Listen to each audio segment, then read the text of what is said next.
Assalamualaikum warahmatullahi wabarakatuh. Salam sejahtera bagi kita semua. Dalam segmen ini, Bapak Ibu guru sekalian, saya akan menyampaikan cara penggunaan alat praktik EWDS. Kita langsung saja mulai.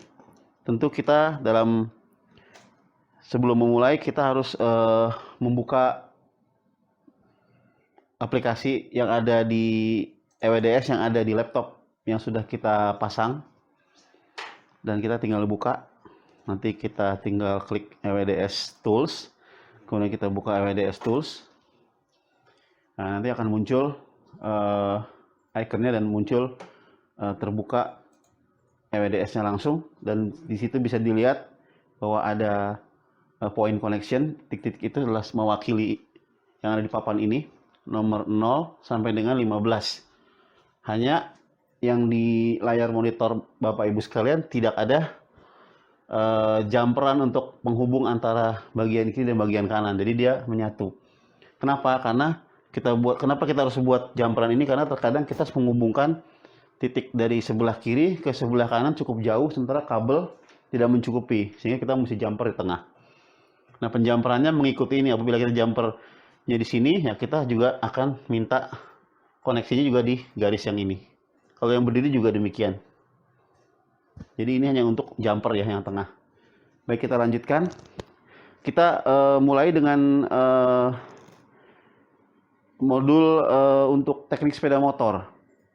Jadi EWDS untuk teknik sepeda motor, teknik tentang bisnis sepeda motor.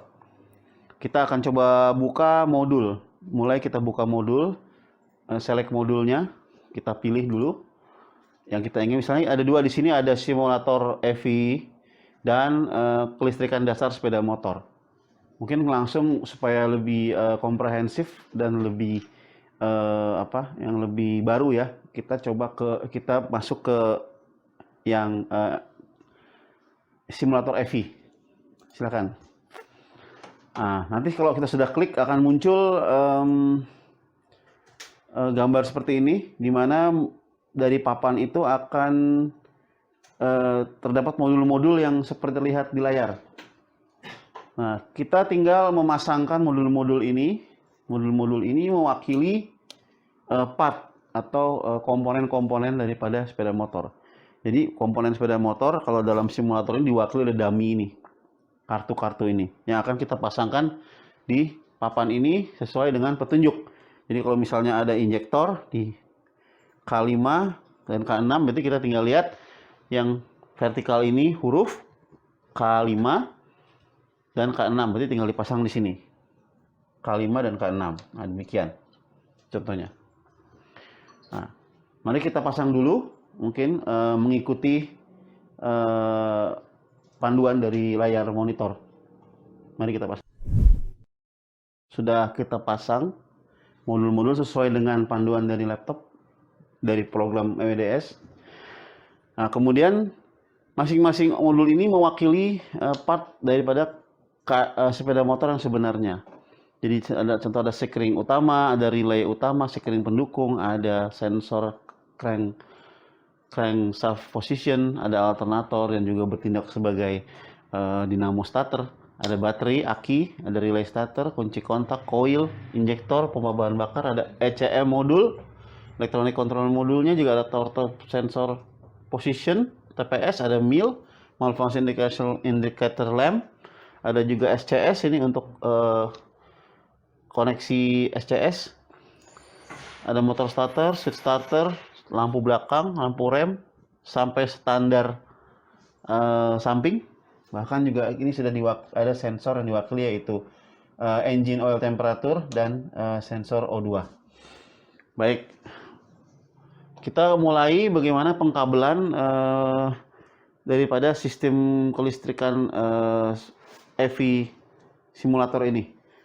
Mungkin kita bisa buka di file, kemudian langsung ke select modul. Kita masuk ke simulator EV motor. Kita oke. Nah, sekarang kita buka di kotak dialog yang kiri ini. Ya. Jadi ada select schematic rule. Di sini ada pilihan, ada berapa step di situ? Ada 9 step. 9 step ini nanti kita akan mana yang akan kita pelajari terlebih dahulu. Contoh misal kita ambil step 1 dulu. Step 1 pengisian charging system. Kita oke. Kemudian kita show kita verifikasi kabelnya juga.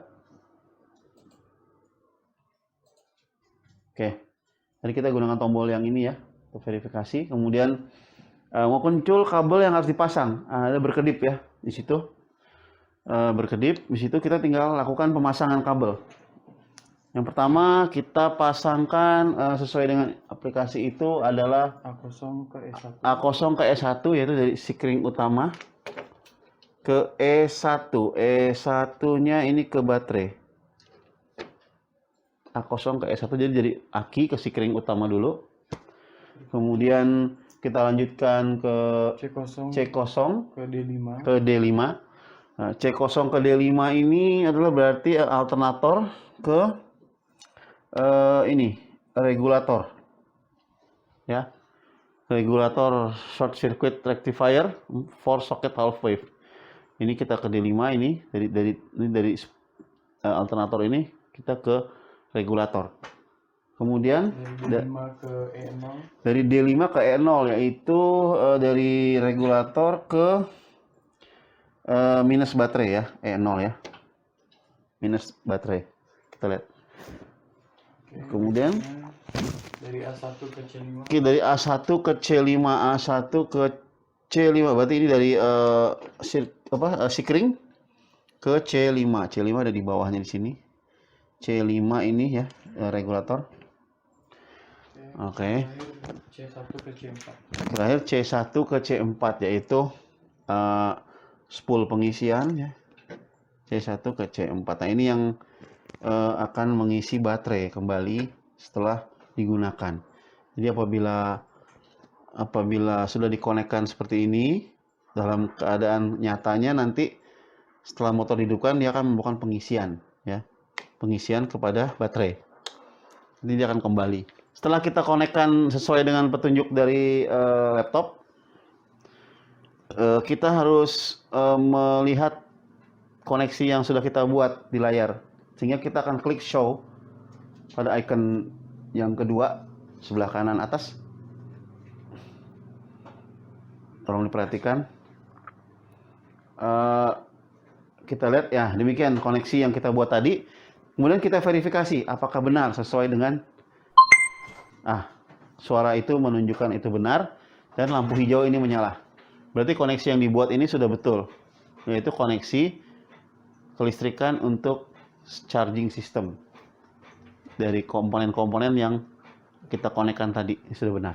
Kita lanjutkan, kita coba lagi step berikutnya yaitu charging system dan supply ECU dan mil. Mil itu ini malfunction indicator lamp, ECU electronic control module. Kita geser dulu, kita select dulu dari box kiri ke kanan.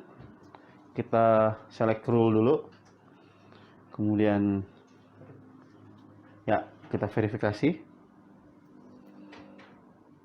Baik, perhatikan yang berkedip di layar itu menunjukkan bahwa kita harus menyambungkan kabel tersebut dari titik yang kita hubungkan dengan kabel. Baik, kita mulai sekarang. Kabel yang pertama kita hubungkan E0 dari E0 ke E15. E0 ke E15. Kita coba pakai kabel yang panjang karena jaraknya cukup jauh. E0 sebelah sini yaitu dari baterai aki ya ke E15. Perhatikan E15 ini di ECM ya, posisinya E15. Tapi ini sepertinya nggak nyampe ya, jadi kita harus gunakan dua kabel ya untuk menjumper ini.